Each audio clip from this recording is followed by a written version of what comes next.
Joining us once again is the owner of Good Choices Dog Training, Elaine Chan, with us on the Oakland County MegaCast to talk to us about that and more. Elaine, thank you for being with us again. Hi. Appreciate having you on. How have you been since we last spoke? I'm doing good. Actually, we're getting much busier than it was before. I would say business is definitely picking up a little bit. It was nice to see a lot of people really are, now that things are becoming more relaxed, they are starting to consider, the dog needs to get help, the dog needs to get lessons and training, and also get them out and about and doing activities with them.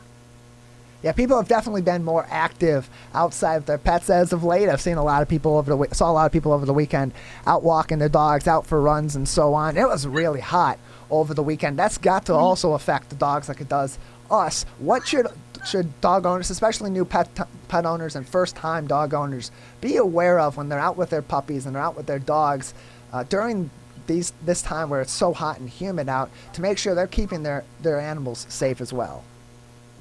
I think most importantly is knowing the dog's health and breed. Like some dog definitely can exercise a little bit longer or in hotter weather, but some breeds are not able to. For example, like bulldogs or a dog with like thicker coat and hair. So usually you can choose a pick and time that actually going to work out well for you and your dog, and make sure that you always bring lots of water. For what I do, I usually will bring like a jug of water that actually can keep the water cold, so you can use that something like a stainless steel water bottle. I also make sure that I rest a lot, give the dog a lot of shade. And there's also cooling gears that you can buy at pet store for the dogs as well. So like sometimes I use a cooling jacket, depending on how sunny it is, because sometimes it could be humid and hot but not sunny. But if there's a lot of sun, then I usually try to put something cover the dog's body so they don't get sunburned.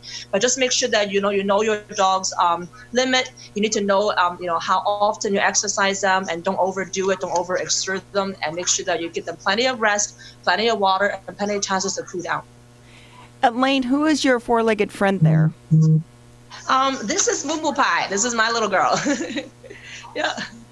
So when it comes to training a dog, we're in the middle of this right now. We have a rescue dog, and we are doing the clicker training. But one of the things is when you're home a lot, you can work with them more. But now we're seeing more and more people go back to work.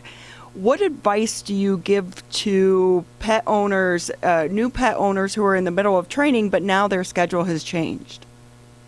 I think the most important thing is that they need to start practicing when they are to go back, trying to be as normal as possible. So one of the challenges that I tend to experience is a lot of people are not cradling their dog. They're not leaving their dog home and being away for a few hours because they're not going out and doing things. They're staying home a lot more than they usually would be. So I think one of the things is that you got to practice what I call forced separation, meaning you have to put the dog in the crate during the day, even when you're not able to, be physically away from them. You have to actually practice that a lot more. Or sometimes actually put a dog in the crate and then leaving them in the crate for a few hours, actually going out and doing something on your own without taking them as well, because that's simulating what it would be like if you were to go to work and you have to, for a new puppy or a new dog that you're not trusting of them to be alone yet, that might be a safer way to manage them.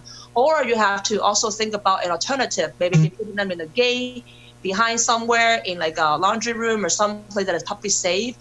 Make sure you buy them plenty of toys from the pet store, like puzzle toys and treat dispensing toy to keep the experience pleasant, and start practicing it now, and don't wait till like next week you're going to go to work and then you do it like 2 days before you go to work. No, if you know that things are going back to normal, you're most likely going to be going to work in next month or something. Start working on this right now.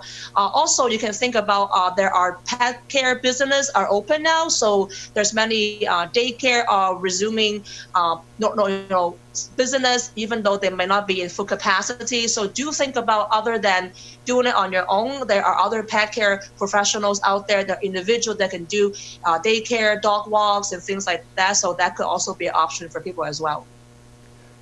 We're joined by Elaine Chan. She is the owner of Good Choices Dog Training, with us on the Oakland County MegaCast. And just like for humans, especially in times like this where we're all cooped up at home, or we're just going from work and to home or from home to the grocery store and back, whatever the case may be. Socialization is so important, especially for our younger animals as well, as they're getting adjusted to their new situation and learning how to be and learning to behave properly. There's a new group that's been started in the local area. It's called the Fun Group, which features events like Woof Woof Fun Time. Can you explain what this new Fun Group is and how people can get involved? I started that kind of like when things were resuming, sort of more casual or more normal. I think probably back in May, we formally started forming a fun group. I've always done fun events. I've held like corgi get-togethers, Shih Tzu get-togethers, socialization group, provided people, a space, a opportunity, also a networking that they can do to support each other in terms of doing things with the dog. The concept is that we go on adventures. So it started out, just me and one of my friend who has a pet care business, Casey, she and I go on hikes a lot. And then next minute, I think, a lot more people really enjoy doing this because it makes us want to go out and do activity. So we founded this fun group called Fun Time, and basically it's a private Facebook group that you can join. You can purchase membership, and then you can come to all of our events once you're becoming a member. And so we host photography event. We had a photography event with Rough Life Photography, which is a local business as well. And we had a nature photo shoot, as well as yesterday we just had an indoor photo shoot in a pet store in conjunction with the corgi ice cream event that we had held. We also had done some nature hikes, some picnic. Last we actually went to the beach in Kensington with one of our members, so that was a lot of fun. We saw the puppy for the first time swimming. It was Bowie. I watched her grew up, since she was a puppy, and it was just so nice to see that, the parents even, said something to me like, hey, really thank you for running these events, arranging them, organizing them, and putting them together so people, get to be with other people and see them. And also because we're all in a nice group, so we're all really like a family. We support each other. We follow the rules. We keep the social distancing and all the good stuff. One of the good things to come out of this crisis, so many people have adopted rescue dogs from shelters and organizations. But if you have a new rescue dog and you want to start socializing them, how do you prepare the new pet owner to introduce their dog into a new group?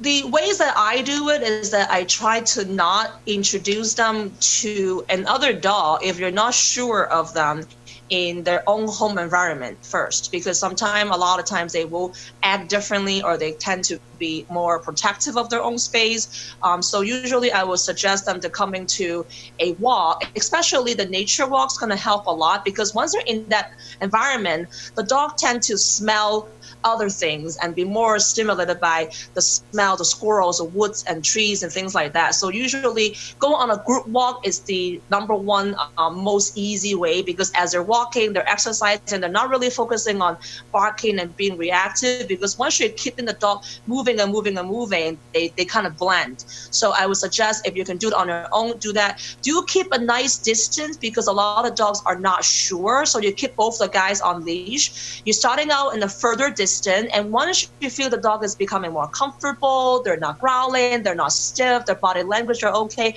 then you can get a little bit closer. So usually you can walk a dog, a person, and a dog. So a dog on the left-hand side, people kind of in the middle, then you can walk side by side, or one person can walk ahead of you and the other person can walk behind you. So then you're stimulating the dog have to sniff the other dogs behind. So when it comes to fun group events, we do this like kind of a group walk introduction things. And once they become more acquainted, we do tend to, have them sniff, face to face, or sometimes we do a long line so they can be on a long leash so they can kind of play with each other. So the people doesn't have to be, so close to each other at this time. But, going on a walk is the best way to introduce dogs that are not sure whether they're good or not. It's kind of like us people go up to get a cup of coffee down the road and just sit down and talk, but this is how dogs tend to get to know each other and bond. One of the positive things that happened to me with my dog is that she's not good with big dogs, and during the times with the fun group starting, I went on a walk with my friend Casey and her dog Husky girl, and Husky was a big dog, but all the hikes and walks that we started doing, Mumu got so comfortable with Husky, they become best friend. And recently in July, we actually did a dance competition in Ohio, and they did so well together as a pair for the first time. So I was very impressed by how these walks really help them bond and help them overcome their struggle in terms of socialization department. Elaine Chan with us. She is the owner of Good Choices Dog Training, with us on the Oakland County Megacast on a family of TV and radio stations all throughout the local area. So we talked a little bit earlier on about training your puppies, training your dogs to be ready for when you do return to some semblance of normalcy, whether that be going to work occasionally during the week in the coming weeks and months, or when the pandemic is over. In terms of determining how you should go about training your dog, because every dog is different. Everyone has their different every dog has their different personalities. It's different breed to breed. What are those first steps that people should be taking and families should be taking in determining what's the best method for training their puppies now and for in the future as they grow older? I think having a structure what the like when you do go back to normal, when you do go back to work, like you were saying, like some people maybe only working part-time and not, right away go back to work completely full-time. But I think dogs do crave a structure. So having an idea, like, when they need to do certain things and really making sure that you're arranging that, that will be a good thing to start with.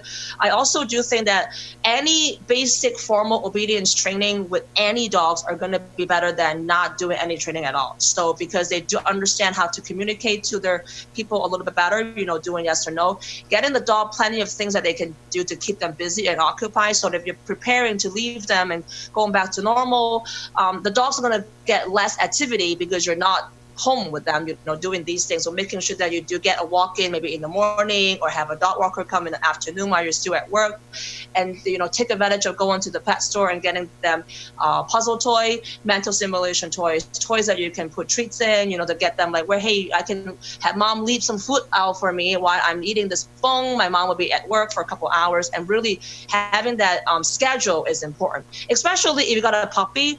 As they're getting older, their schedule will change, so you do have to start practicing, like maybe leaving them out in the crate a little longer if you're still doing the potty training thing, so that way they're not trying to break the potty habit and then causing problem in that aspect. But you're teaching the puppy to hold their bowel a little bit longer, hold their urine a little bit longer, so gradually by the time things do rolls around where you all go back to work, the puppy's going to be like, okay, you know what, I can be out of my crate and I not to make my accidents, and I can hold it till I go outside to do the potty, so that everything's are still in some kind of a good structure. So having a structure, having a routine really do help. Elaine, anything else that's important for us to touch on before we let you go today? I would say there are a lot of events coming up that I will be doing in the West Bloomfield Parks area. I'm partnering with the parks. There are still several summer camps that are coming up, as well as in about a couple of weeks, we're going to partner with Premier Pet Supplies in West Bloomfield. We're having a social distancing, social ice cream party thing where we're also working with our local small businesses, which I'm also really huge about supporting during this time. Despite the COVID had really like earlier people were saying, a lot of small businesses are really hurting. So I like to really also partner with them and support. So we will have the local treat company like Country Healthy Treats going to be there with us. Giving out some samples for us to try. We had the ice cream lady that was on last time, but my dog absolutely loves her ice cream. She's going to be there to support us. We have a photographer from Rough Life's going to be there to support us. So our Premier Pet's going to be, giving us the opportunity in the space. So we're going to be doing that. And the summer camps are fun, through West Bloomfield Park. You can find more information on the West Bloomfield Park website or my Facebook page. It's basically a camp that dogs come out based on whoever sign up. I tweak and modify the curriculum or the agenda, but we walk around the nature trail or the park, and then we do some training. And I got pictures and videos on my Facebook that people can check out as well. But it's really fun. I mean, even if the dog had never been to any training or not sure about socializing with dogs and people, like we have one that came a couple of days ago in the camp, wasn't sure with people, she barks, but by the time she comes out, we have ways to kind of help her, overcome that and introduce that. By the end of the camp, she was walking next to all of us, all the dogs, and having fun, and the owner were having a really good time. So those are the events that people can check out as well, and also, check out the fun group. Any question, they can directly contact me on my phone, email, all that good stuff, so we can, get you hooked up. I also really do think that people need to realize that it is so important, despite what is going on right now, that these dogs need training. A lot of times when I get the phone call, people waited too long, or they didn't socialize for 6 months, and all of a sudden now they're like, oh, I'm going to start doing it.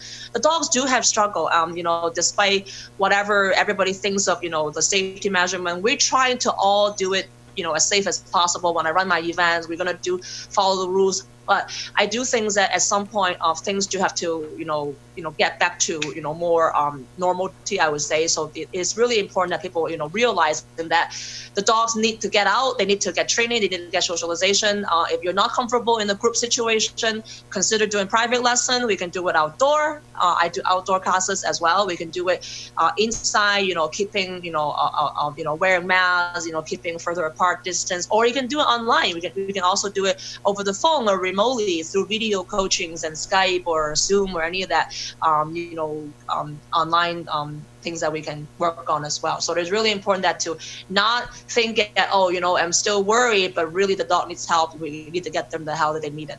Well, Elaine, thank you very much for being with us today. Yep, you're very welcome. We appreciate it. Elaine Chan from Good Choices Dog Training. She's the owner of Good Choices Dog Training with us on the Oakland County MegaCast.